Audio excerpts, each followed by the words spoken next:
First video of 2023, boys. Let's go. I hope you all had a wonderful New Year's Eve. I spent mine in Krakow, which was pretty cool. Yeah, I hope you have a wonderful 2023. Now, last year we almost, very nearly hit 5,000 subscribers. So if I can get one whole subscriber off of this video, that would be very much so appreciated. So while editing this, I found out we already hit 5,000 subscribers, so thank you very much. I could literally not have done this without you. And also I'm thinking about maybe doing like a 5k sub like special Q&A thing. So if you have any questions for me, leave them in the comments. But yeah, let's get on with the video. Anyway, you know him, you love him, Saltiest Gaming. This man's Twitter is a fucking salt mine, okay? It's insane how often he makes a complete fool of himself on the website. Like, just look at this tweet, for example. Another Xbox first-party studio having development issues, having to completely scrap and restart the project after years of wasted time. Fable this time. All under Phil Spencer. When will the Xbox community wake the fuck up and demand Phil Spencer be relieved of his duties? Now, it turned out that, surprise, surprise, this didn't happen. Fable did not get completely scrapped, and development didn't start over. None of this was true, and when this was pointed out to Saltiest Gaming in the replies of his tweet, he kind of just shrugged it off, saying like, oh yeah, I was tricked, haha, very funny. And then he did not, delete his tweet or apologize for spreading fake news, because he doesn't really care, because it's fake news that hurts Microsoft, so why take it down and apologize? Because that's just the kind of pathetic little cunt he is. Damn, PlayStation 5 consoles flying off the shelves now that the shortages are over. Hashtag stay salty. Like, this is also such a dumb, unnecessary, and like kind of salty tweet as well. Like, yeah, we're finally winning, guys, now that the shortages are over.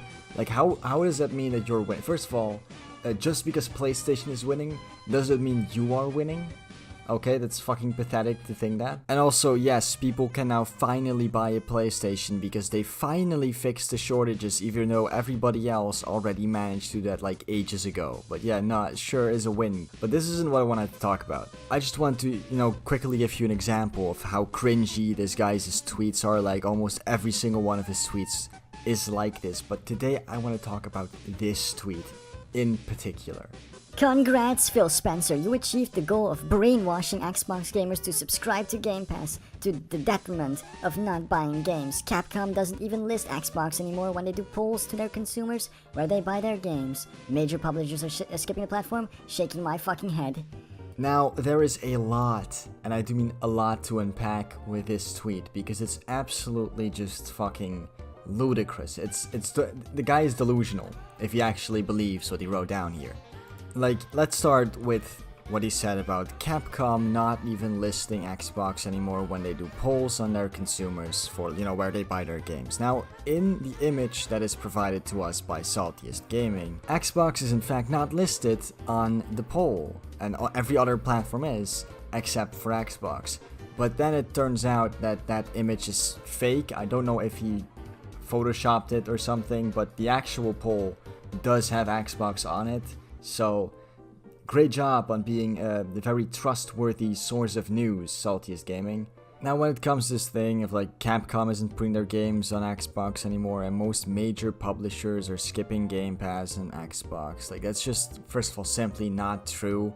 Capcom is still putting a lot of their games on Game Pass and on Xbox. Like Monster Hunter Rise is coming to Game Pass later this month, and the only like major third-party company I can think of that is sort of avoiding Xbox is like Square Enix and maybe Atlas, but even Atlas has been putting their games more and more on Xbox, and the only reason why they weren't doing so before is that, much like with Square Enix, Sony is paying them to keep their games off of Xbox, so it has nothing to do with the Xbox platform. It is simply they're not putting their games or all of their games on Xbox because Sony is paying them to keep some of their games exclusive to the PlayStation. Now, someone in his replies pointed this out by saying Capcom still releases more games on Xbox than Square Enix, Play Games, or Play Polls. To which Saltiest Gaming, in his infinite wisdom, responded this. Where are these stats you are quoting? Are they sounding like shovelware? This isn't a Capcom issue, it's fact that if third-party games don't hit Game Pass, then gamers won't buy the games at the same clip. as they do on PlayStation. Plenty of respected analysts have stated this. I just want to point out the irony, the absolute irony in Saltiest Gaming asking for this guy's source, like, you know, when he asks where are the stats you are quoting, when he himself never provides sources, or uses fucking fake sources, or just like edited images that just are false. Also later on, in his own reply, he says plenty of respected analysts have stated this without providing a source or saying who those analysts are. So it's just so dumb. Like, how can one man be this retarded? I don't know. He's a fucking idiot. I don't get it.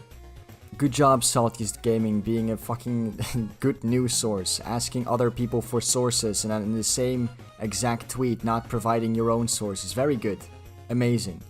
And then someone replies to Saltiest Gaming basically telling him that when Justin Roiland was making High on Life, he decided that he wanted to put this game on Game Pass because studies had shown that games on Game Pass get more sales than games not on Game Pass. Now I want to move on to the part, like, I still don't know how to say this, but the idea that, like, Phil Spencer and Xbox are brainwashing people into using Game Pass and not buying it. I don't even know what that means. How do you brainwash someone into using a service? I guess he's trying to say that, oh, people are getting Game Pass and it's making them not buy games anymore. So you're basically getting people to spend money but and not own games or whatever the fuck. I very often hear people talk about like, oh, I don't want Game Pass because I want to own my games, which I get that. You know, if a game gets removed from Game Pass, you're kind of fucked. You can't play it anymore, right? But you never own your games anyway. Like, if you buy a game nowadays, you're technically just buying a license to use that game, and that license can actually run out because a lot of PS3 and PS Vita games, I believe, have been taken down off of people's consoles because the license ran out. That's real. Also on PlayStation Plus, you also get free games, like 2 of them every month, I think. And when you stop paying for PS Plus, you also lose access to the games, so that's similar.